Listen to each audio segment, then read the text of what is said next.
And here he comes again now to bowl to Akima Teef in a Jarvis Sudden. He plays that one out towards cover point. They're going for a single here. What do you mean? Was he going to have to hurry the throw from DJ Tips to stand? Was he run out without scoring?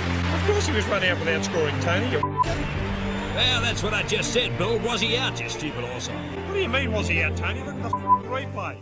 Hey guys, welcome back to the Leading Edge Cricket Podcast. It's episode 3. It's been a while since we've seen it, but with very, very good reason. Today, we're going to take a look into the Ben Stokes saga. What is going on in the world of Ben Stokes? We're going to review the England-Australia series, the Indian-South Africa series, the Zimbabwe Afghanistan series, as well as the latest cricket news. What's happening to one of your favourite Indian cricket players? The Trans-Tasman series between New Zealand, England and Australia is underway. And what the hell is ice cricket? I'm joined today by co-host of the show, Rich. Hey Rob, how's it going? Good, mate, good, but probably not as good as you. You have had quite the couple of weeks. Well, yes, I apologise for the delay. We put out a couple of podcasts. We think we're starting to iron out the kinks, and then I decided to clear off to America for a week. So apologies, everybody, or the 10 or 15 of you that's tuning in so far. But yeah, I'm a Philly Eagles fan, and I went over to see my team win the Super Bowl. Sadly, not at the game, but being in Philadelphia, and that was pretty good fun. So I apologise for my absence, but I think it's a damn good reason. I think you're right, mate, and it's a long overdue Super Bowl title for Philadelphia. Rub it in. But what an experience being there for when they do win, and rubbing shoulders with the people tipping over cars and all that good stuff. It would have been would have been awesome. Vicious rumours. There was actually only one car tipped over. Awesome. Let's crack straight into it, guys. Cricket news. So we'll kick off the news this week. Ben Stokes. Ben Stokes joined up with his England teammates in New Zealand after he pleaded not guilty on Tuesday to a charge of affray over the incident outside a Bristol nightclub in September. The case has been referred to Bristol Crown Court with a first hearing set for March the 12th, which apparently Stokes will not be required to attend. Obviously, after such a long period of time out of the game, Stokes is not expected to be rushed back into action, but progress, at least, hopefully there's a bit of a light at the end of the tunnel for England and for Stokes.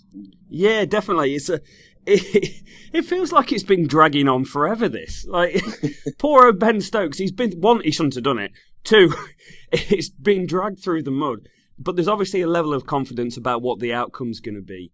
It's been changed to affray, which is a lesser of 2 evils that was available for him to be charged. But the fact he's allowed out of the country, can go and play cricket, I think means he's going to get off with maybe some community service or something like that, or a fine. Yeah, it'd be good, wouldn't it? It should also be said that the 2 lads that he had his little tussle with outside the nightclub were also up on the same charge. So it's not just Stokes in trouble for that incident. Oh, that's pretty good. Because sometimes you do see guys at a certain pedestal in the sporting spectrum. They kind of get an easy ride of things sometimes, but other times they do get dragged through the mud. So hopefully common sense prevails and both lads get a rap on the knuckles and they go in separate directions and don't bump into each other again. You'd hope not. Don't go near Bristol again, Stokes. So good news that for England, but a little bit of bad news as well coming out this week. Liam Plunkett, England quick bowler and fellow Philadelphia Eagles fan. I should just add that, Liam Plunkett, what a legend. His hamstring's gone pop, so he's going to be missing the remaining T20 games, and also he's going to miss the ODI series that's upcoming against New Zealand. So that's a bit of bad luck for him, but hopefully he recovers and he's back in time for the start of the English summer. Wanderers pitch. Let's put a pin on this one, put an end to it. Last time we spoke, I think in the first 2 pods we discussed this one, didn't we? Wanderers pitch at the centre of that controversy in the 3rd test between South Africa and India. The ICC have rated that pitch as poor. Surprise, surprise.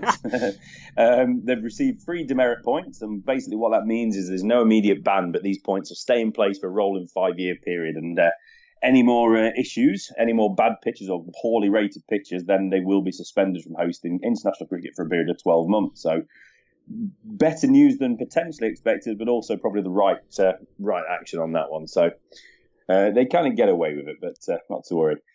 Staying in South Africa, this is a strange one. I'll be interested to get your take on this, Rob. I'm pretty sure I know what it'll be. Imran Tahir was racially abused by a spectator during their 4th ODI win in Joburg. Very, very strange one. An incident was reported by Tahir to ground security and the unknown man was identified and ejected.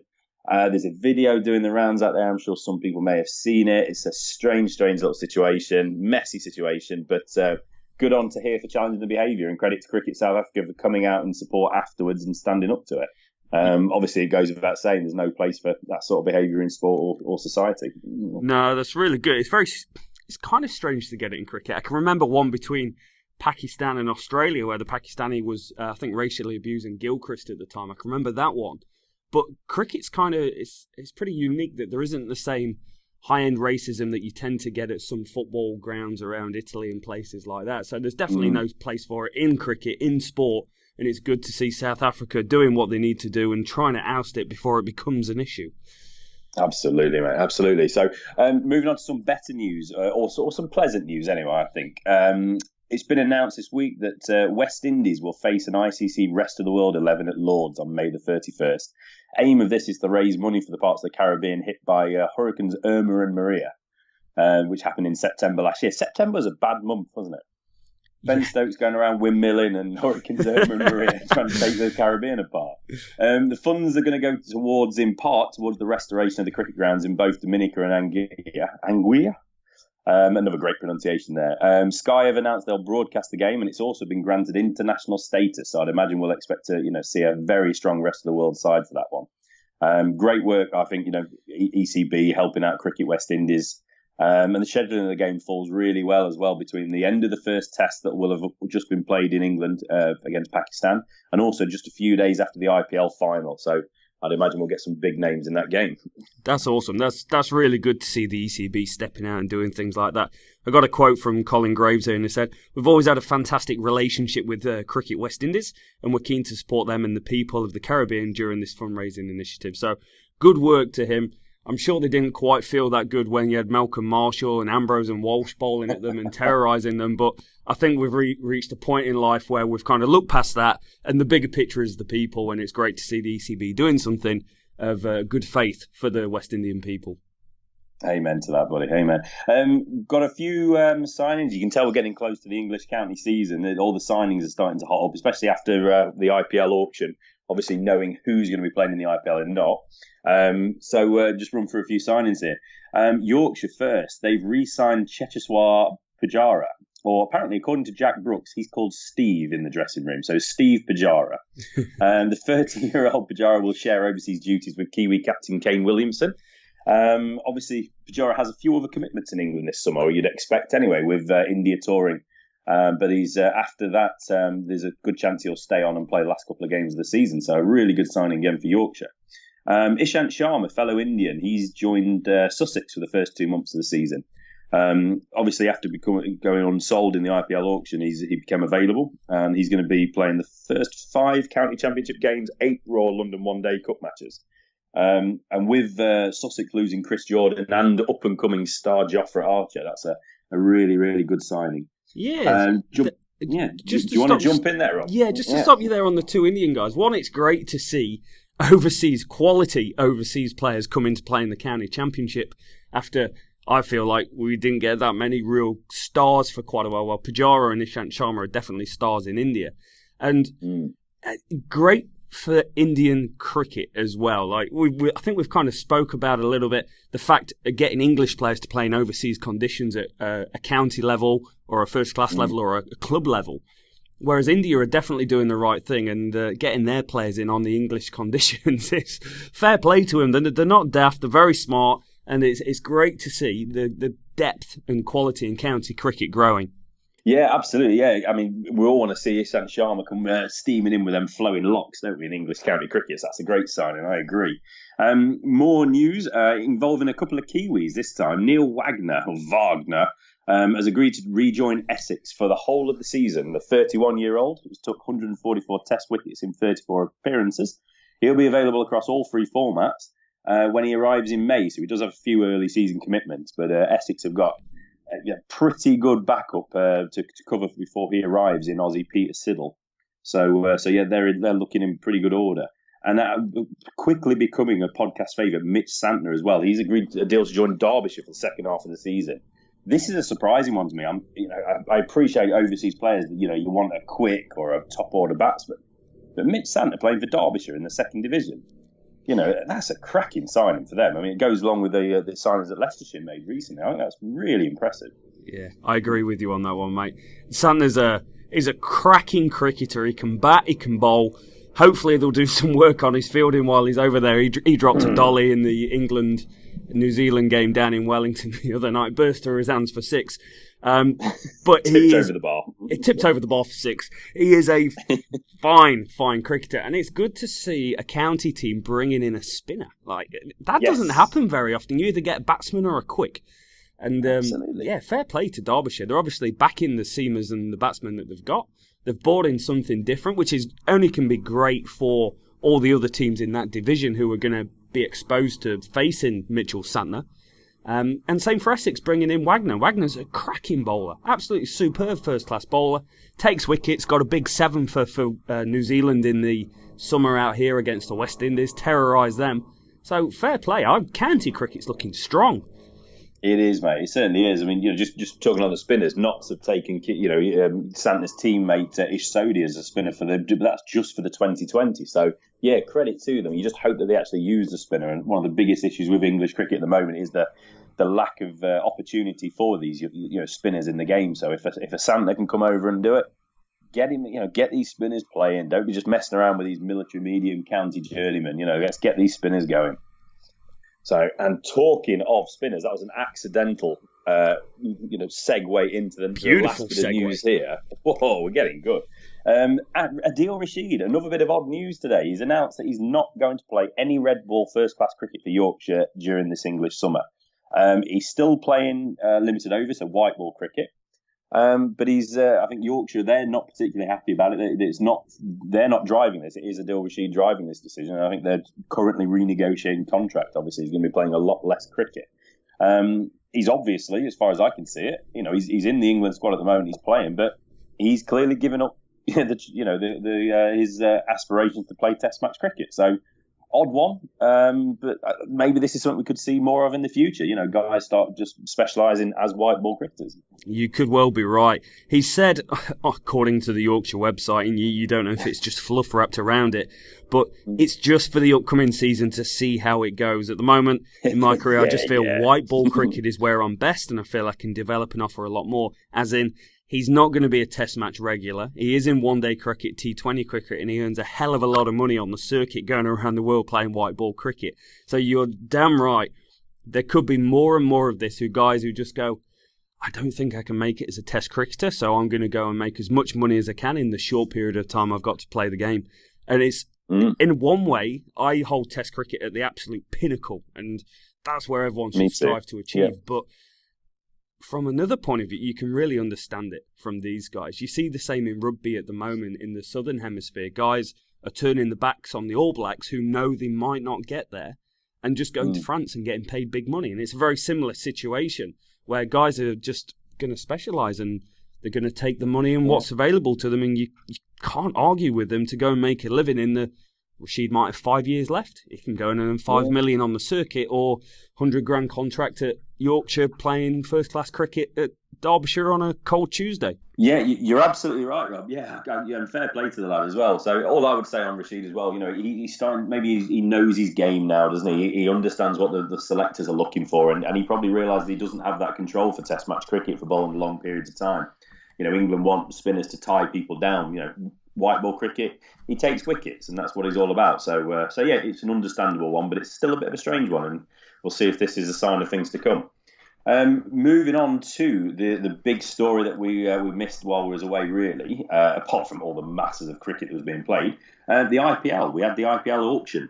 Obviously, big money, lots of big name players signed, but it's worth just going into a little bit of controversy that's popped up around the auction format.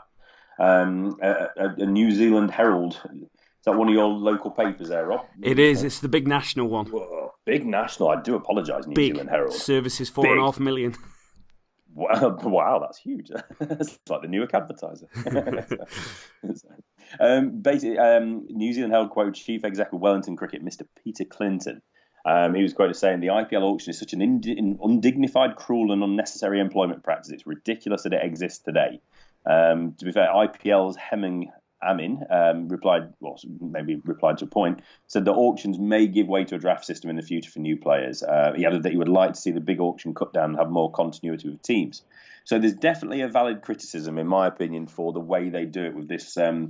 It's kind of a meat factor, isn't it? Just put them on show and start your bidding. Yeah. We come from a background where we like our American sports, and American sports are very good at doing a draft system. So the worst team will get the first pick, and obviously the best team gets the last pick in each round until you've filled your rosters. For me, that sounds like a better way to go. You can then kind of sign players on long-term contracts. You're going to have the continuity. The fans get used to players, and the players get used to where they're playing. Instead of players playing probably for 2 or 3 different clubs in 2 or 3 different years in the IPL. So I think a valid criticism, but obviously that shouldn't overshadow, what the tournament is all about. Yeah, I agree. It's definitely something that needs to change. It's like you're a prime beef cow or something like that, and you just put on the scales and people start bidding, or you're a horse and people start bidding. I don't like it. The modern world we live in shouldn't be like that, and people shouldn't have to go through that. You imagine trying to get a job at work and you just stand there and companies start bidding. Oh no, we don't want him. He doesn't quite fit what we're looking for, without even opening your mouth. It's a bit archaic. Yeah, and the vast majority of players that put their hat in the ring to play the IPL were not selected, so it's a disappointment for more than the others. Basically, if all rosters were fulfilled, I believe it's 182 spots across the 8 franchises. I might have that wrong, but I believe that's correct. 581 players put the names forward, so wow. It was in demand. So running into it then, so what happened in the IPL auction? Royal Challengers Bangalore, they were the big spenders on the day. They retained Virat Kohli, who's unsurprisingly the most expensive player, £1.87 million. We've probably seen those figures in dollars and rupee, but we'll work in pounds if that's all right by everybody. The next highest though was a 20-year-old Indian batsman, Rishabh Pant. I quite like that name. Delhi Daredevils signed him. Absolute legend of the game, MS Dhoni, Mahendra Singh Dhoni, one of the nice names to say. He's Chennai Super Kings, and Rohit Sharma to Mumbai Indians, all for 1.65 million. So they're the big names, buddy. Any surprises there? I've got to say it. Like Mahendra Singh Dhoni, he's kind of. Oh, this is controversial, he's box man. Office. He's box office, but he's kind of on the way out. He's not performed like he used to. He must be 36 years old. But I'm surprised. I'm surprised and not surprised, because Indians have a great nostalgia for the great names of the games. Like Tendulkar was up there, Dravid, Ganguly, and Dhoni is kind of he was that superstar. When I was in India in 2011. Dhoni was on every bus stop, every window, every little deli that was selling something had a picture of Dhoni on it. He was the biggest thing there, and fair play to him. He may have been taken over by Kohli in terms of popularity these days, but fair play to India for giving back to their countrymen in a way. Yeah, it's who people want to watch, isn't it? It's all about getting people in the stadiums, getting people watching it on TV around the world. So I think that's probably a big part of it. And you're not going to get MS Dhoni on peanuts anymore, are you? You're going to have to pay him the big bucks because he knows what a draw he is. So, yeah, a little bit of a strange one. It's like that young lad, Rishabh Pant, as well. I know very little about him. Yes. So forgive my ignorance. But, yeah, so that's a surprise for me. But up-and-coming batsman, that name suddenly just jumped into the centre of my attention. So we'll obviously get to know who that guy is, and because he should be scoring an absolute ton of runs, shouldn't he, when the actual tournament starts? Yes. So the next tier, Rajasthan Royals, then they splashed the cash, 1.38 million on both Aussie skipper Steve Smith and England's Ben Stokes. So that's not a bad couple of players there they've got. So Steve Smith and Ben Stokes. Yeah, they've done well for themselves there. There's not you struggle to get 2 better players in world cricket at the T20 format. Yeah, if Stokesy has a fine to pay for his misdemeanours in September, I reckon he might be covering it now on that contract. Yeah, could well do. Get a few pints in while you're at it, Stokesy. Oh, yeah, you're around every round. So, notable English players, because obviously we have got a bit of an English bias on this podcast. Notable players snapped up. Chris Wokes, Moeen Ali to the Royal Challengers. Jason Roy joining Pant at Delhi Daredevils. Joss Butler and hoping one day to be an Englishman, Jofra Archer. They're both joining Stokes and Steve Smith at the Rajasthan Royals. Players unsigned, Englishman-wise, we'll just touch on them first. Alex Hales, Joe Root, Timor Mills, David Willey, Johnny Bairstow, and ODI skipper Owen Morgan. So surprises there, especially I forgot his name already. I just read it. Jason Roy, even not Joe. I'm surprised he took over Alex Hales, for example. Same. What about you? Same. Yeah. Jason Roy's had a very good last 12 months for his draft stock or auction stock. He's a prime beef at the moment, mate, and he's the talk of the town. But I would go as far as to say Jason Roy is a damn sight better one-day international cricketer than he is a T20 cricketer. That's my opinion. Yeah, if you look call. at the statistics between the two, he only averages 20 in international T20 cricket. Not surprised Hales didn't get taken. I'm a huge Hales fan, but his last 12 months hasn't been quite as impactful as what the previous 12 months have been. Timor Mills is a very interesting one. He was the second highest paid player in 2017, undrafted in 2018. So it does go to show the flavour of the month is a huge thing in the IPL, with Jofra Archer being, a prime example. He's almost come out of obscurity to do well in the Big Bash, and then all of a sudden, wow, he's £1 million man in the IPL. So it's all about what have you done for me lately. Absolutely, buddy. Yeah, you couldn't agree more. It's crazy. And those guys we just spoke about that have not been signed, they're in damn good company, though. I mean, I'm just going to rattle off just a few names here. Hashin Amla, Martin Guptill, Morny Morkel, Josh Hazelwood, James Faulkner, Lasith Malinga, Ish Sodhi and Chris Gale. All in common, none of them were picked up in the IPL. I mean, a year ago, 2 years ago, they would have been absolute superstars in the IPL. So times are changing. Fair play to them. Yeah, shocked there's no Gale, and shocked there's no Martin Guptill. Martin Guptill is one of the finest openers in T20 and one-day cricket there is. He's just become, last night, we'll touch on it later, the highest run scorer in T20 cricket and scored the fastest New Zealand T20 International 100 as well. The guy's a beast. So the IPL is going to kick off on the April the 7th for the final play being played at Sunday, 27th of April. Obviously, way more to come on the IPL as we get closer to it. We'll probably even have an IPL pod. How lucky are you guys? Lucky people. IPL pod by two Englishmen. It's a good time to be alive. Dreams made of it.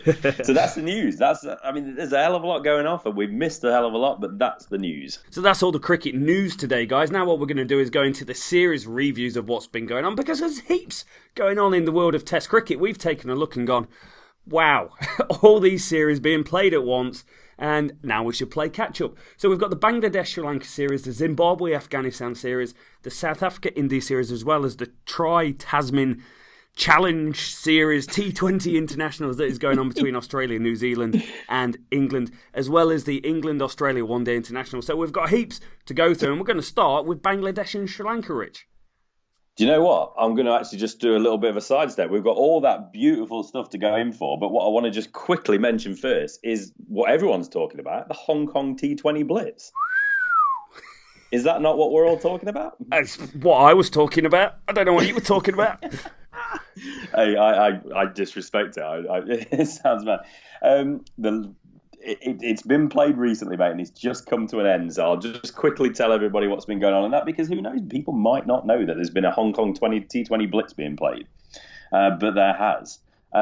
So basically, it was won by Hung Hom Jaguars. They beat the Marvel-esque named Galaxy Gladiators Lantau by 6 runs in the final. They sound awesome. It's pretty Galaxy Gladiators. That's definitely going to be an Infinity War, isn't it? So, the big question on the Galaxy, mate, or Galaxy Gladiators, is did Wolf play for them from Gladiators? Wow, that's a very dated and specific reference. It's not because he lives in New Zealand now or anything like that. Oh, is that right? You've got Wolf. We've got Wolf. He owns a gym out in Tidderangi. Wow. Not that I've been there much. Okay, I have no way of going into that any further other than just continuing my train of thought on the Hong Kong T20 Blitz, which is very enjoyable to say. Did you know that it's a 5-team event that started in 2016, Rob? No, I didn't actually. You didn't. And did you also know that it included big names like Kumar Sangakkara and Darren Sammy, as well as English players Ravi Bopara, Ricky Vessels, and another podcast favourite, Samit Patel. I tell you what, I'm happy I listened to this podcast because I had no idea before I started hearing you. Dropping knowledge. Here in my garage, just bought this new Lamborghini here. But you know what I like a lot more than materialistic things? Knowledge. So anyway, the final, which is what everybody tuned in to talk about, the final saw Hung Hom post 200 for 7 with Hong Kong international Nizakat Khan blasting 93 off 52 balls. Chasing Sri Lankan legend Sangakkara hit 76 from 47, and Kiwi James Franklin tried to get him over the line but was in vain, but with his 31 not out off 13 balls. If only they had about 4 extra balls, I reckon they'd have got over the line, don't you reckon? Yeah, I'd say considering so, they lost by 6 runs. Yeah. Well, funnily enough, before big hitting James Franklin came in, Jade Dernbach was put into bat at number 5 and wasted 4 balls for 1 run before he'd getting himself rightfully dismissed. Jade Dern, what's he doing up there? What's he doing playing, let alone batting at 5? I reckon I could have a go at 5. You know, if he's batting at 5, then I should be 4. I'm absolutely confident in that. Yeah, just get some bat on it and run. That's blue bat cricket. Me and Sangakkara, not many quick singles, but I reckon we'd do all right. Incredible scenes. Well, what can you say? It's ridiculous decision now. I think the coach has got to be questioned. It's either that or there's a bet going off, allegedly. So Sangakkara, surprise, surprise, top scorer of the tournament with 311 runs in his 5 games at 77. Strike rate of 177. I've had a look at a picture of this pitch, the place where they play, and it's not a big paddock. So not surprising we've got some big strike rates there. Definitely a tournament, if I was a county cricketer, that I would be hoping and praying my agent gets me in. Sounds like a jolly. Yeah, it does. I can always remember on Sky Sports back in England in the day, it might have been on Eurosports, you used to do the Hong Kong Sixes. I used to tune in every single year to watch the Hong Kong Sixes because it was just it's six aside and it's 5 overs. Everyone bowls an over, or 5 of the guys bowl an over, and it's just carnage. And there used to be like Graham Gooch, Chris Lewis, some of the West Indian guys, some of the Aussie guys. It was just fun. Great fun, mate. Yeah, absolutely. So, well, that's the Hong Kong T20 Blitz. I really do enjoy saying that, but so we'll talk about that again next year if we're still on the airs. Yeah. Excellent. Bangladesh, Sri Lanka. Sri Lanka is a great form, or cracking great form, all said in one word there. Continue yesterday with another win over Bangladesh. Just getting us up to date because we have missed a lot of cricket. The first of 2 T20s, Sri Lanka won by 6 wickets with 20 balls remaining. Bangladesh posted a solid 193 for 5 with Mushfiqur Rahim 66 not out leading the way. In reply, bludgeoning knocks by Kusal Mendis 53 off 27 and Dashun Shanaka 42 not out of 23 and Tisara Pereira 39 not out of 18 secured the win. This 2020 was followed a 1-0 win for Sri Lanka in the mini 2-match test series between the two countries. It should just be said that there is one T20 left to play in this series. But that mops that up. What we have also missed is a couple of test matches. So if you want, I'll just quickly run through that as well. Yeah, it's roll. Roll. Everybody wants to know again about what's been going on in the world. The first test in Chittagong, drawn. Bangladesh scored 513 and 307 for 5 before Sri Lanka hit a monster 713 for 9. Do you think it was a decent pitch? Not batting pitch? That's incredible. Imagine being stood in the field while they rack up 700. Yeah, they got 513 in the first knock, so it's their own fault. For Bangladesh, though, Mominul Haq, we've got to give him a credit there. Impressively hit centuries in both innings, 176 in the first and 105 in the second. So great knock there. For Sri Lanka, surprisingly, in a score of 713, there was 3 Centurions. Kusal Mendis, 196. Dhananjaya De Silva, 173, and Roshan Silva, 109.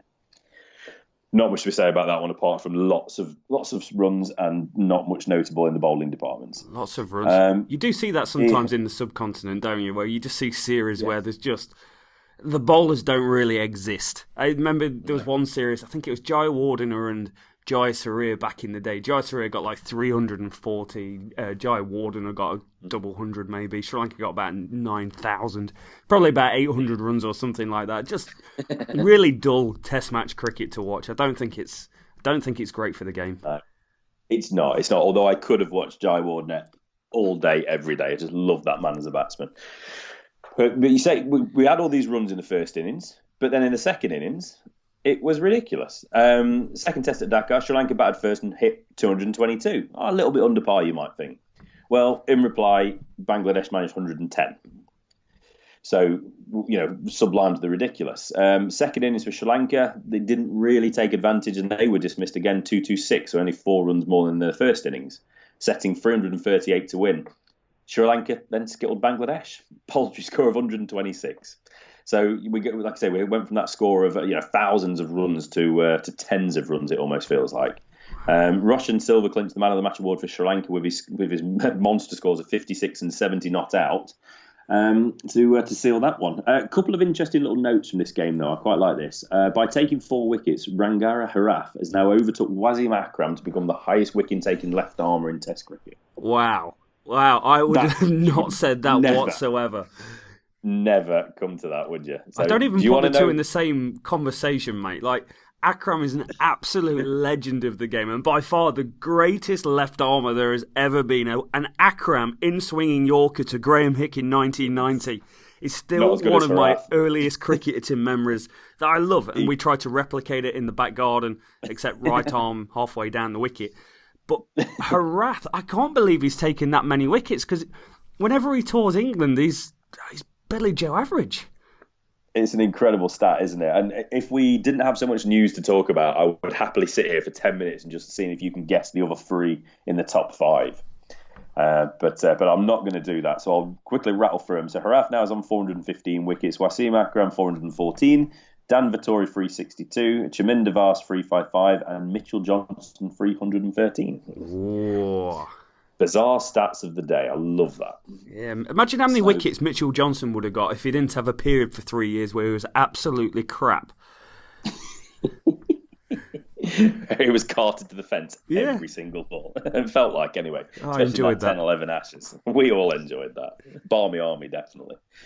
So just wrapping that one up. So with Sri Lanka also winning the ODI Tri Series with Bangladesh and Zimbabwe, their successful tour will conclude with one final T20 against the injury-ravaged Bangladesh. Should actually add that. They have got a few injuries in Sylhet on Sunday. So that's that one. Moving swiftly on, Zimbabwe Afghanistan. Really interesting little tour that's been going on here in the background. So again, we've not been on top of this because of obviously our absence. So I'm just going to briefly just pop through this one and then we'll just have a little chat about it. So again, just mopping up after winning the T20s 2-0. Afghanistan today, we're well up to date with all what's going on here. They thrashed Zimbabwe in the 4th ODI by 10 wickets. Zimbabwe 135 all out with only Craig Irvine showing any resistance, scoring an unbeaten 54. But get this, for Afghanistan, Mujib, I don't know exactly what the pronunciation is that, but Mujib Rahman, I'm dreadful with pronunciations. We're well and truly getting to know. It's not a problem. He took 5 for 50, but what, a 16-year-old spinner took 5 for 50? How good is that? Wow, that's very really impressive. Good. Exactly. So in reply, but a 10-wicket win, Afghanistan knocked them all off inside 22 overs with Mohammad Shahzad 75 and 20-year-old Aisanullah Janat with his second half century of the series, making very short work of that total. First of the 2 overs, so obviously that was the 4th ODI, so I'm just going to mop up now of what's been going on in this series for those of you not been paying attention. The first 2 ODIs made for really interesting viewing on the scores. Basically, both 2 teams registered identical wins. So it was 1 apiece, and so we'll run through it. The first ODI, Afghanistan posted 333 for 5. They then bowled Zimbabwe out for 179 with a winning margin of 154. Nothing remarkable about that. Until we see the second ODI. It was a perfect reverse, basically. Zimbabwe scored 333 for 5, and then they bowled Afghanistan out for 179, winning by 154 runs. That's incredible. That's incredible. I love that. The symmetry of that just makes me happy. It does. It's cricket statistics at the best, really. Like, everyone loves numbers in cricket, and that is absolutely damn perfect. Imagine the odds you would have got at Ladbrokes for going in and saying, hey, this will be 333 for 5, plays 179, and then it'll be swapped round in the next game. You'd be building a new house, mate. If it happened in a 6-game series or over a 12-month period, you'd go, oh, that's quite remarkable. But in consecutive games is unbelievable. Never seen anything like it. No, exactly. And we should just say other bookmakers are available. We don't want Ladbrokes getting all our viewers, all our listeners. So to get us totally caught up, the third ODI was also won by Afghanistan thanks to the bowling unit skittling skittling Zimbabwe for 154 before they knocked the total off for the loss of 4 wickets with almost 23 overs still remaining. So Afghanistan 3-1 ahead with the final game of the tour to be played on Monday. Really impressive. We know Zimbabwe are still working their way back, but they have got people like Brendan Taylor back in the fold. This is really, really impressive, and they're just getting better and better. Plenty of up-and-coming players to keep an eye on, Rob. Yeah, it's remarkable, really. Afghanistan, the war-ridden country that it's been for so many years, and I remember probably maybe 8-9 years ago, I heard of Afghanistan, and they were like, "Oh yeah, they play cricket, and they're qualifying for a T20 World Cup." I was like, "What? Where's that come from?" Absolutely. It's just absolutely incredible for them, and they're bloody good. Like, I'm a big fan of Zimbabwe cricket, like rolling back to the Flower and Hortons and Heath Street days. I used to love them back in the day, and it's good to see people like Brendan Taylor coming back in the fold to Zimbabwe to give them a bit more quality around what they've got. Because Brendan Taylor's a big player. I remember Zimbabwe beating Australia in a T20 World Cup and Brendan Taylor getting 50. Great player. So good to see them coming back in. But how good is it to see Test cricket, the generic 9 countries of Test cricket that it's been since Jesus was a lad, to just start to grow, and you've got Afghanistan and Ireland coming into the fold and are damn good teams. And honestly, Afghanistan are going to cause teams issues, and they are going to pick up victories. I feel like they've got a better team than what Bangladesh did when Bangladesh first came into the fold, because Bangladesh could bat a bit. It was a little bit inconsistent, but the bowling wasn't great, so everyone always scored 500-600. Whereas this Afghanistani bowling attack is actually pretty damn good, and I think 4 of the players have been picked into the IPL auction and made it through to the IPL. Have. So awesome for absolutely. the country. Yeah, this may surprise you as well. Probably won't, actually, just from what you were saying. But Afghanistan are sitting above Bangladesh, above Zimbabwe, above Scotland, and then the other associate nations: UAE, Netherlands, Hong Kong, etc. But they're only 2 points off. Sorry, 2 rating. The rating. Rankings are weird. Okay, so points, they're about 120 odd points away from Sri Lanka, but only 2 rating, whatever that actually means, away from Sri Lanka. So that looks like they're pretty close. And then they're on the coattails of England. So this in the 2020, this is, by the way. So they're well and truly making a march, and I absolutely love it. Yeah, watch this space on that country. Watch this space. Amen. So, apart from the Trans-Tasman Tri Series, all the Ts, the other big bit of cricket that just wrapped up today was the India tour. Well, not the tour stuff, but the ODI series between India and South Africa. So we're going to go through that now, and you want to jump in at any point, Rob? Just do that, but I'll get us all up to date with what's been going on. So following on from the 2-1 Test series win by South Africa, India came back like a train today. Well, not necessarily an Indian train. I've been on Indian trains. They're not the quickest things in the world. They're beautiful, but you know what I'm saying. Really impressive. They won 5-1 in this ODI series in South Africa. That's the first ever ODI series win for India in South Africa. So to win it in that manner is incredible. So in the 6th and final ODI today at Centurion, Virat Kohli was just a stud. He made an almost effortless 124 not out. That was after South Africa batted first. Kea Zondo got himself a half century, but Indian attack just kept chipping away and dismissed South Africa for 204. Really under par score. And then Kohli basically just did what he did. Just rolled through. It never looked like he was bothered at all. Other players, Shikhar Dhawan and whatnot, they helped. They started chipping away a little bit, but no one made a proper score apart from Virat Kohli. So, what a player. We might not think he's the best bloke in the world, but it's undoubtedly he's by far one of the best cricketers in the world at the moment. Yeah, he's just got a way of scoring runs, hasn't he? You watch the best players in the world. They can play all the shots, but they don't have to play all the shots. And Kohli's an exponent of that. He just always gets off strike. You never see dot balls bowled at Virat Kohli in one-day cricket. Kane Williamson, when he actually bats himself with 3, very, very similar. Joe Root can be pretty similar at times. Steve Smith. They just, wherever the bowler bowls the ball, there's one. Every single ball. And then it's a case of waiting for the bad ball and scoring the runs. But they never get bogged down. They just accumulate runs. Like, you feel they've been in 5 minutes and he's already on 25 not out. And you're like, what's he done to get to 25 not out? It's just an incredible specimen of a cricketer. 558 runs, an average of 186 in this series so far, 300s. But the strike rate, Rich, 99. And that just goes to show, incredible. he's like, if I get out, this team might not win the game. And he puts the team on his shoulders. And I've slagged him off a few times on this podcast, but he puts the team on his shoulders and he goes, get on my back, boys. I'm going to bat 35 overs and we will win this game of cricket. Incredible cricketer. Exactly, and we're not worried about personalities, whether we like someone or not. From what we see, we've never spoke to the guy, we don't know what he's like, but just the way he comes across, it's irrelevant. He's just an absolutely stud cricketer at the moment, and just absolutely fair play to him. Do we want to just run through the other 5 ODIs just to get everyone up to date? Because it's probably worth doing actually, because Kohli, you'll start seeing that name time and time again. So I'll do that if you want. Do you know what, actually, just one point, actually, you mentioned about how many runs he scored in this series. I think I saw today that that's the highest ever total runs scored in a six-game ODI series. So I don't know how often that is, but in the top 10 you had people like Robin Smith and all the players like that. So it's still an impressive stat. Nice. Record breaker. Yeah, well done, Virat Kohli. Hats off to you, Sunshine, because 2 weeks ago when we recorded the last podcast, I was on your back, bro. And I'm no longer on your back, I'm on your bandwagon. He must have been listening.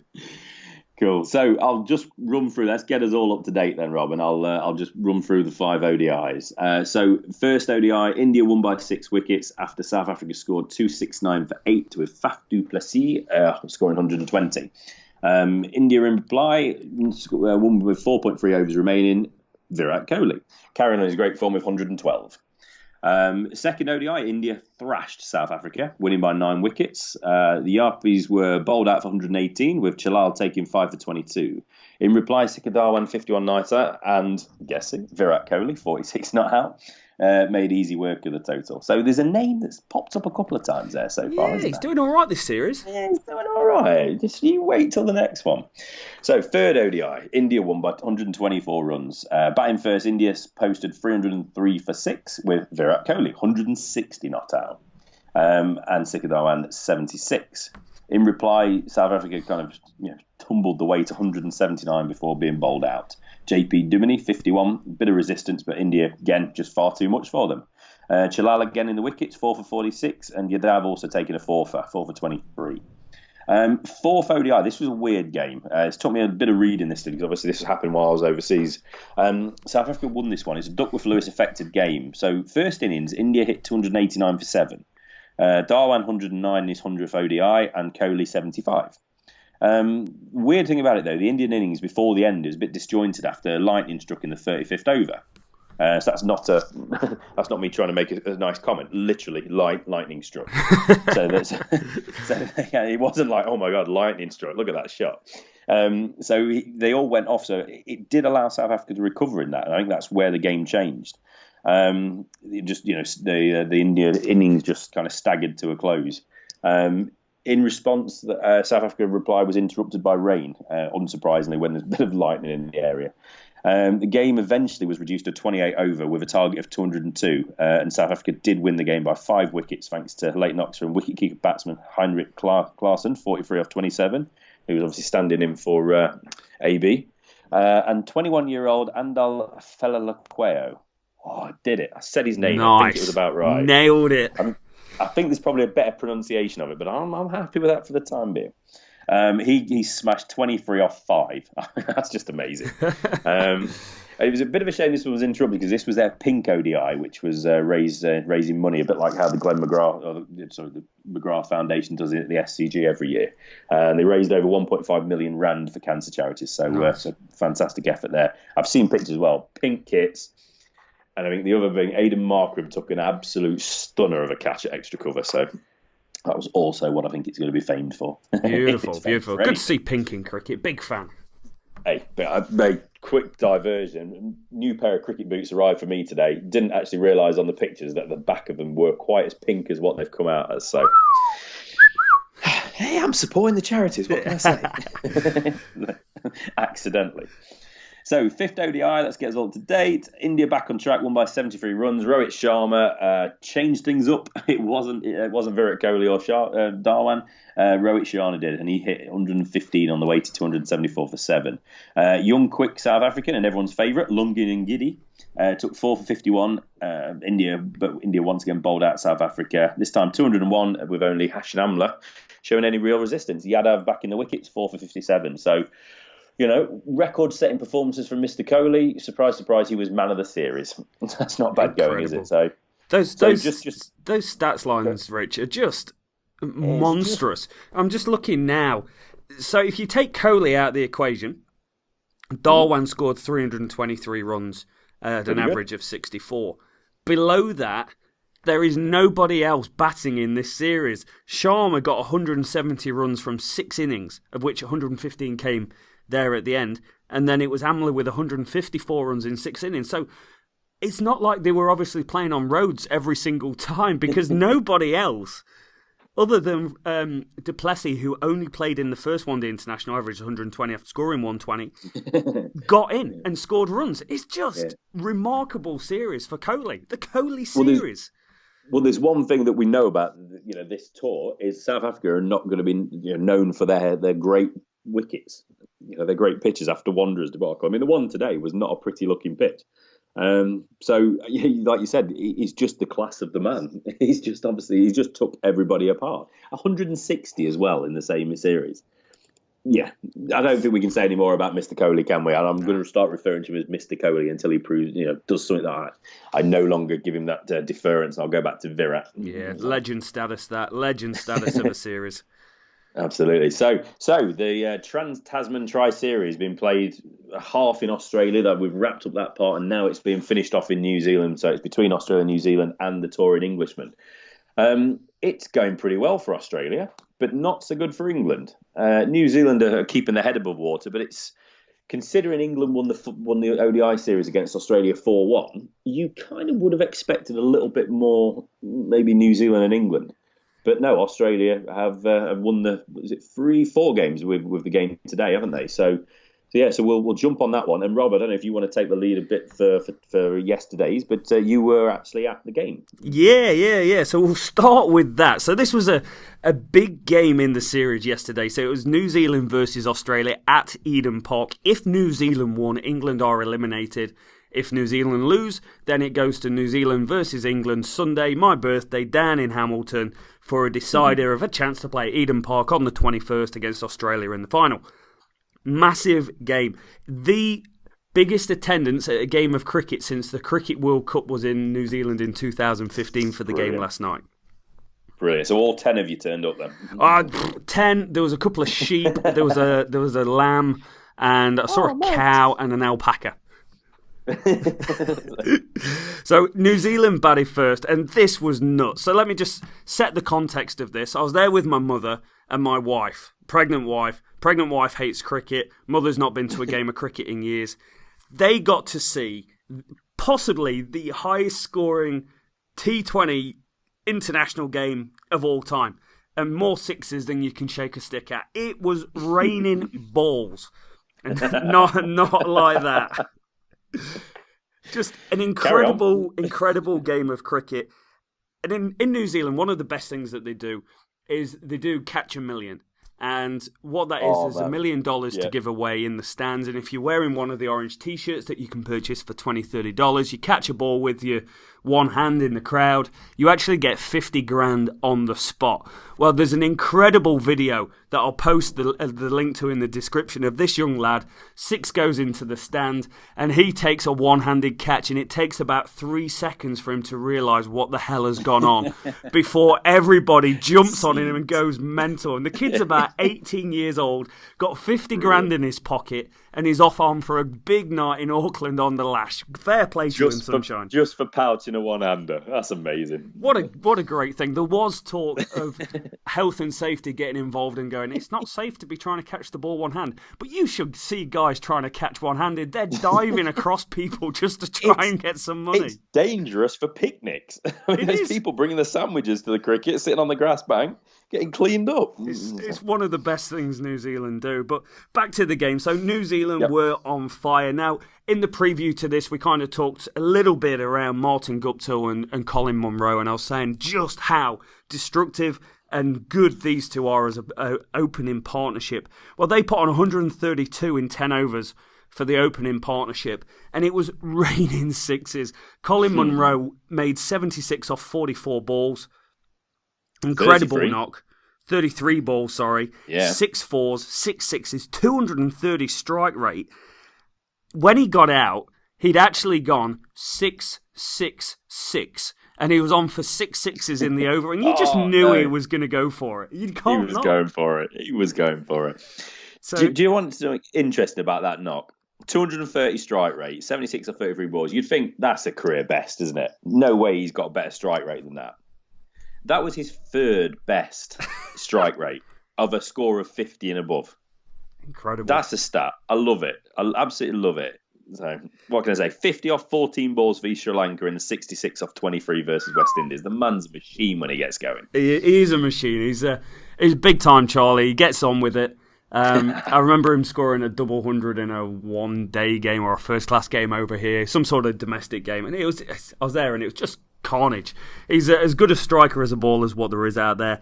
Martin Guptill, on the other hand, he was going slightly slower than Colin Munro, which is Really? fair play to him. He's still doing well, but he actually managed to get his second T20 International 105 off 54 balls, 6 fours, 9 sixes, a strike rate of 194, and it was the quickness that he actually went from about 60 to 100 was just carnage. Every single ball just seemed to be disappearing into the stands. Every time the ball goes for a 4 or 6, flames come up from behind the side screen. Well, there's bloody running out of gas on them to keep them going. There was that much going on. With the lights flickering in the town and the city. Yeah, it was more a little puff of smoke coming up by the end. It was. I've never been at a game that's had as many sixes, and he in fact scored the fastest T20 International 100 by a New Zealand player, and he came one of I think 6 players who scored 2 T20 International 100s. Colin Munro, I think, is the only player with 3 T20 International 100s in world cricket. And then number 3, the batting order just seemed to kind of evolve from the general New Zealand way of playing. Yeah. And Saifar came in at 3 randomly. But first ball, he leant on an off drive, into the stands for 6. And I was like, Timing. that's not bad. And it was pure timing. He didn't really get in. Mark Chapman, the guy who plays for Parnell, who I've netted with a couple of times, he's a different gravy to anything I kind of netted with. Before, I didn't do very well against him, as you can imagine. He got out in one of the most bizarre ways I've ever seen. We're He going got to have to bounced. put a picture on this. We'll tweet a picture out if anyone hasn't seen this. I've got a great still of the moment, but you tell them. Yeah, just incredible. He got bounced. The ball hit into his grill, but actually lifted the helmet off his head, and the helmet bounced and hit the stump. So he was out, hit wicket. And now if I was a bowler, that would be my favourite wicket of all time to ever take. For any bowler to have a hit wicket, especially if you think you're quick, you want to hit wicket, don't you? You just want one of those just to say I've had one. But to have it in this style with knocking the helmet off, there's a picture, you can see him turning around and looking, and just at the moment as those bails are flashing as the helmet's smashing into the stumps. It's beautiful. It's a beautiful thing, but New Zealand kind of lost. Yeah, New Zealand kind of lost the way in this a little bit. 16.4 overs, they were 212 for 3, and they ended up on 243 for 6. So they did just saunter a little bit at the end, maybe a bit of complacency. Personally, watching it, I thought they were just trying to play too many big shots. Like there were ones everywhere, but they were trying to clear the boundary. Which one you can understand, it's T20 international cricket, but the guys were just coming in and having to go for it from ball 1, and rather than getting bat on ball, they were sometimes just throwing the kitchen sink. I want to touch on some of the bowling figures from the Australian side, because this does give me great pleasure. Ty bowled 4 overs, 2 for 64 at an economy rate of 16. 16! Now, out of that, so you bowl 4 overs, you bowl 6, 12, 18, 24 balls of cricket. He bowled 5 dot balls. So his 19 balls that actually went for runs went for 64 runs. He went for 7 sixes. 7! Oh man, it was apparently got some relatively short boundaries there. This side, the square boundary is a little bit short there. Yeah, well, the thing is, Eden Park isn't Or a all cricket round. ground, Oh, of it's course. a rugby pitch. So it's the shape of a rugby pitch. Now, it's really wide, lengthways, That'll horizontally. do. It's Yeah. it's long. It's long, but short straight. I was trying to explain to the wife. I was like, "That's really short. Oh, they can hit it a long way. Yeah, that's probably out on a normal pitch." it was so short, half a hit. David Warner played a leading edge for 6 down the ground. That's how short it is. Rewarding. It is. So most Aussie bowlers went over 10 and over, as you can expect. Tied the worst at going at 16s. Darcy Short bowled 1 over for 19. Take a rest, mate. And Ashton Agar was probably the pick of the bowlers. He bowled quite just almost short of a length at times, but flat. 3 for 24, making sure they can't hit it down the ground. So He was basically doing the trashed net bowling of a spinner, wasn't he? When everyone's charging at you on pre-season nets. yeah. He had no flight, just darts. Get it into the legs. Get it into the legs. And in reply, incredibly, Australia won. So Australia conceded more runs than they've ever conceded in a T20 international. And then they were able to knock them off actually pretty easy. You could see from about 15 overs down, the game was done. 2-4-5 for 5, they finished off 18.5 overs, so just over an over left. And again, it was a story of the openers. David Warner and Darcy Short put on 121 in 8 overs to get them underway. That's just carnage. That's retirement batting, that is, isn't it? As bowlers, that's I'm done. I've had enough of this game. I know. But one thing I've got to say, so Darcy Short made 76 and it was the mainstay of the innings. This is controversial and it's not me Aussie bashing, but he made the worst T20 international 50 I have ever seen. Ever. This is not me being biased, ever. He moved on to 30, of which I think 26 were boundaries off the edge of his bat or inside edges. He's playing it late, opening the face. Just so unlucky. But what he did, he rode his luck, he got some runs, and then when he got in, he went on to score runs. David Warner made 59 off 24 balls. He actually got to 50 off 20 balls, and that was carnage. Except for the leading edge down the ground for 6. It's just how hard he was hitting a cricket ball. The funny thing with David Warner was, they know he's so good through cover and hitting straight. They bowled a little bit shorter, and he was actually hitting 6s onto the long boundary halfway up the stand. It was monsters. Brutal. And it's so nice to see the man back in the runs as well. I think that's his first international 50 since the SCG test 10 innings ago. Yeah. So where have the runs been for Warner? Yeah, exactly. He just needed some nice, easy New Zealand bowling at him. A few changes around the Australian team as well. Obviously, no Smith around. Chris Lynn batted at 3, scored 18, hit a 6. Yep. The big show, Glenn Maxwell, came into a chorus of boos and then proceeded to hit 31 off 14 balls, 2 6s, 3 4s. And honestly, when I can't stand him, but when he hits a 6, it is massive, absolutely massive, into the top tier of Eden Park. Yeah. Yeah, and Finch at 5 as well. I mean, I think that's been a great move. I mean, Darcy Short, you look on paper, the man's at 76. But having him opening, it's allowed Australia to put Aaron Finch down at number 5. And what a great man to have as a finisher. Yeah, he's a fantastic cricketer, and he's a beautiful straight striker of a cricket ball, and he's not going to have many better grounds than Eden Park to go in and strut his stuff. So he got 3 4s, 3 6s, 36 not out to take them home to the victory. Knocked off over 1.1 overs left, going at a run rate of 13. Now, I need to talk about the New Zealand fielding because, OMG, the fielding was on a different level of horrendous. There were misfields, there were drop catches, and when I say drop catches, they were dollies. And it was the same when they was playing down in Wellington against England the other day. So there's huge room for improvement. But there's one stat here. Ben Wheeler opened the bowling. Oh, I'm so glad you've got onto this. I've been holding back on this one. Go on, tell everybody about this one. 3.1 overs, none for 64, and an economy rate of 20.21, 4 4s, 4 6s, 4 4s, 5 6s, 4 dot balls. Now, he did 3.1 overs because he actually got taken out of the attack for bowling full tosses. He bowled 2 full tosses, he got ejected out the attack, and now I think that was probably tactical because cut him off. Just looking as well, 3 wides and 2 no balls as well. So the man just likes bowling balls when he's getting smacked everywhere. He did. It was shocking.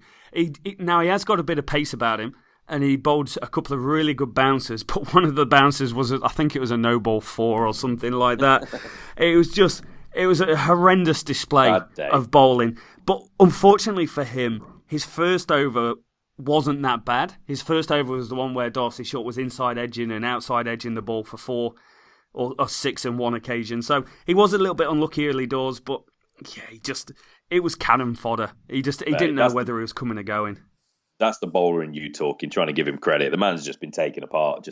He has been taken apart, hasn't he? Go again. Mentioned Ashton Agar bowled pretty well. The only bowlers in the whole game to go under 10s were Ashton Agar and Ish Sodhi. So, maybe bowl a couple more spinners, eh? Yeah, definitely. Just a couple of other stats on this one, mate. We've got that was the highest chase. I think we mentioned that. But 32, tied for most sixes ever in a 2020 game. So it was just fireworks.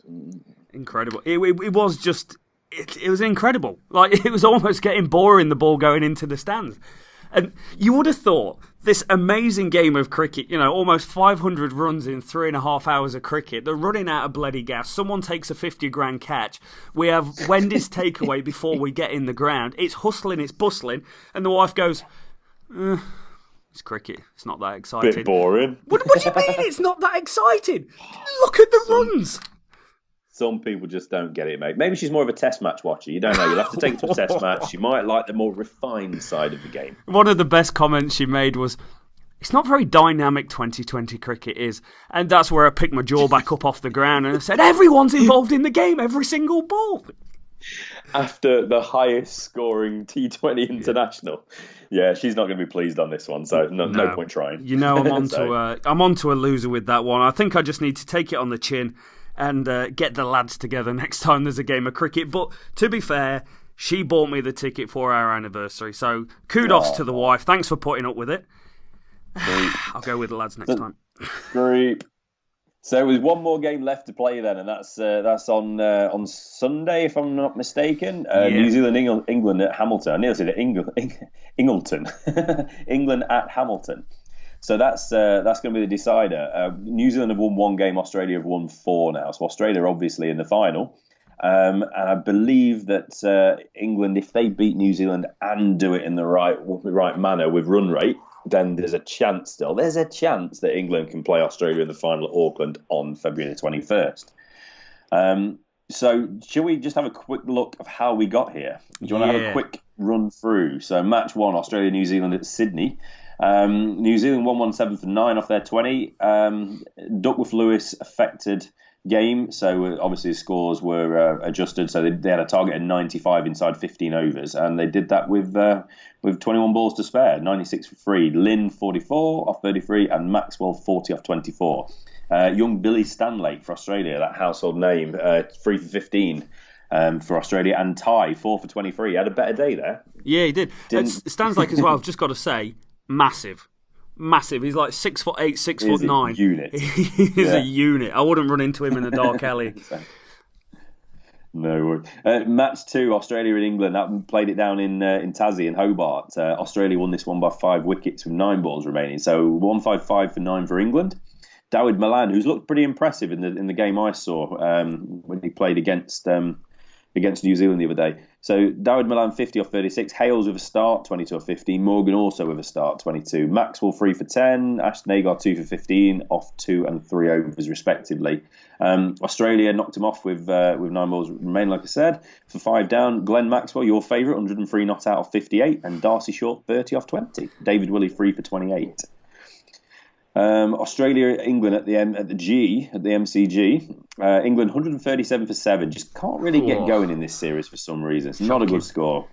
Josh Buttler, captain and wicketkeeper. I know, Rob, how much you love that when we used to write the team sheets out when it said captain and wicketkeeper on the same person. So you should be happy. The star for the captain and then the cross for the wicketkeeper. It's a happy thing in cricket. It's like, that man can do everything.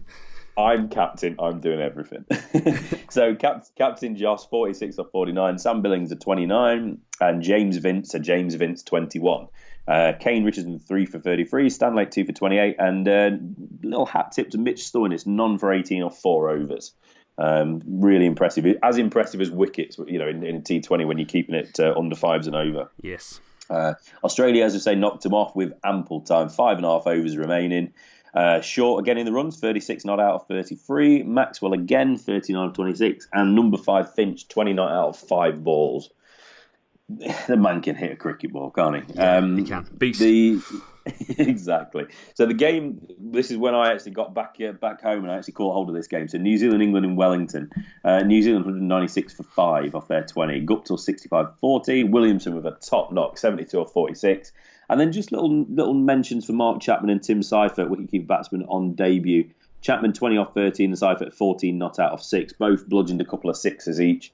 Looked impressive. And Mark Chapman, someone, friend of the podcast, someone we're going to keep a close eye on. And who knows, we might even try to see if we can have a little chat with him at some point in the not too distant future. Yeah, one thing to mention on this, Richie. Yeah, go for your 196 on that wicket was a damn good score. It was a shocker. I've nearly forgot. It was the ugliest wicket I've ever seen. It was one of them drop-ins, wasn't it? Yeah, and the amount of rainfall in New Zealand at the moment for summer is unprecedented. We've had a third of the national rainfall in the first 6 weeks of the year, so everything's wet. But England bowled really, really well at the start for the first 10 overs and really, really badly in the last 10 overs. The first 10 overs, they were mixing up the pace, they were keeping New Zealand on the back foot, and then in the last 10 overs, all game plan just seemed to go out the window and it just became a hitting zone. They lost all tactical nous about how we're going to slow down the run rate, and they were just bowling. It was pretty shoddy by the England team, to be fair. Yeah, it was a strange response as well in the second innings. England 184 all out. 184 for 9. I apologise. Again, they seem to just lose their way. They lost steam. Hales 47 cruising off 24 balls gets himself out. Dawid Malan 59 off 40 looked completely in control. One of those guys has got to take you almost to the end to win that game. But we just kept losing wickets, didn't we? David Willey 21 off 10 balls had a good go at it, but we just couldn't stop losing wickets. You lose all momentum. Couple of wickets apiece for Ish Sodhi, Mitch Santner and Trent Bolt. Nothing we could do. There's no answer. Just New Zealand looked a much better side. They did. One thing on the New Zealand side is the fielding was shocking again. This is where we have Mitchell Santner palming the ball over for 6. Neville Southall-esque into the crowd for 6. Just burst through his hands. Tim Southey dropped one. I think Martin Guptill dropped one last night. The fielding on the New Zealand side was pretty shoddy. But I think probably the standout bowler was Mitchell Santner. Opening the bowling, left arm spin, 4 overs, confident, 2 for 29 with 11 dot balls. That's a fantastic return. It's top ever. It's frustrating, isn't it? Frustrating, especially against you guys that want some pace on the ball in the power play. They want to get after it. They want to hit it over. You're taking risks if they're taking the pace off the ball. So credit to the Kiwis in my book. Yeah, definitely. So now we're going to stay close to this. So obviously the next episode that we record is going to have the final review and the last England-New Zealand game review as well. Yeah, absolutely, mate. Yeah, we'll be all over that, won't we? And then as we get close to the New Zealand-England ODI series, which starts in just about 9 days' time. Awesome. Can't wait. So, have we caught up? Do you think we've caught up? Because that is a ridiculous amount of cricket that's been played in the last couple of weeks. It is a ridiculous amount of cricket, but I feel you're missing the biggest story in world cricket. Whoa. Do we have a drop? We need a drop here, Rob, to put it in here just to really build this up. I am going to drop it down. There's going to be something coming here that is going to be awesome and cool. You can't say drop it like it's hot, Rob. No, you can't, because it's cricket on ice. Yep, cricket on ice. What a great story to finish off with. Fantastic. I did not know this existed. 2 2020 games were played last weekend in the Swiss resort, that famed cricket town of St. Moritz. Described on their website as the most prestigious event of the Swiss cricket calendar. I can't imagine what else is on their calendar. I'm sure there's a bit of time of year where they're playing some cricket when the cows are chewing grass. But apart from that, who knows? But cricket on ice is basically what it's what it's described as. It's cricket played on ice with a roll mat for the wicket. It's worth noting the ice, apparently, as far as I can understand, is it's actually played on Lake San Moritz. So it is literally on ice. I think it's just amazing. It's just such a great little concept. We're only just becoming aware of this. You may have heard of this, but apparently this is the 29th cricket on ice tournament. 29th time This has been played. And this is the first time we're aware of this. How? I just do not know. Pictures look awesome.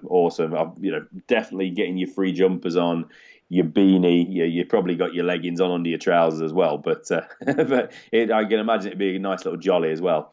Main match. Just got to say, we're not worried about scores because that's obviously completely irrelevant. Main matchups were played in a rather relaxed manner. But the teams, this is awesome. Virinder Sehwag, Jacques Kallis, Mike Hussey, Mahela Jayawardene, Shoaib Akhtar, Graham Smith, Shahid Afridi, Tilakratne Dilshan, Malinga, Andrew Simon, Zahir Khan, Dan Vettori, everybody.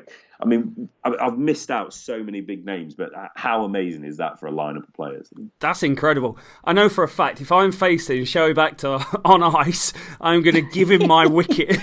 There's no way that ball's skidding on and hitting me. I'm getting out of the way.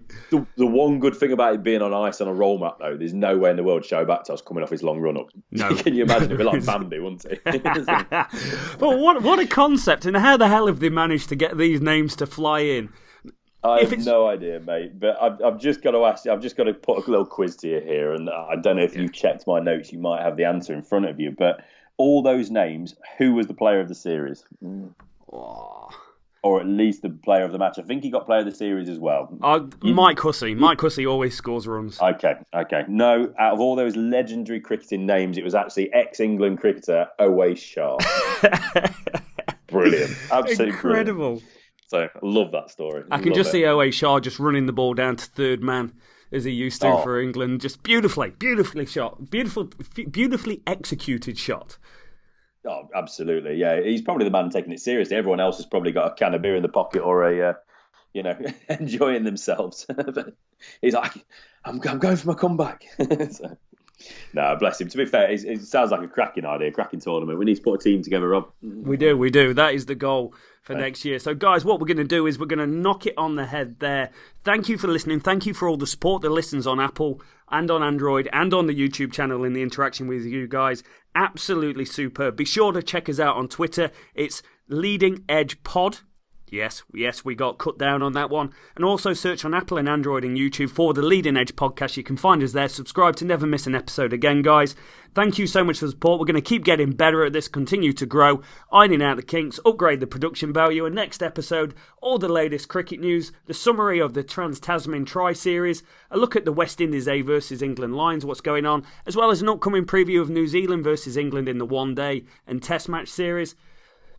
It's exciting times to be a cricket fan. There is so much cricket going on, and we're just happy to be a part of it and sharing our thoughts with you on the world of cricket and what's going on in Rich's Super Bowl time. It's been a good week for Rich. Absolutely. Too right, mate. Too right. And we've had a bit of a delay since the first couple of pods, but I think we're ironing the kinks out now, aren't we? I think we're getting there. And we really appreciate those of you that have listened already and those who have interacted, who have commented. We're apologies, we've not really been very active on social media at the moment, but we know that's going to change. So tell your friends, get it out there. Tell your friends, tell your family, tune in, get on YouTube, download the podcast. Give it a listen. Tell them to give it a listen, and let's grow this little cricket community. Awesome. Couldn't have said it better, Rich. It is goodbye from me, Rob. Oh, and goodbye from me. Is that what I'm supposed to say now? Yeah, goodbye. Let's say goodbye. Bye.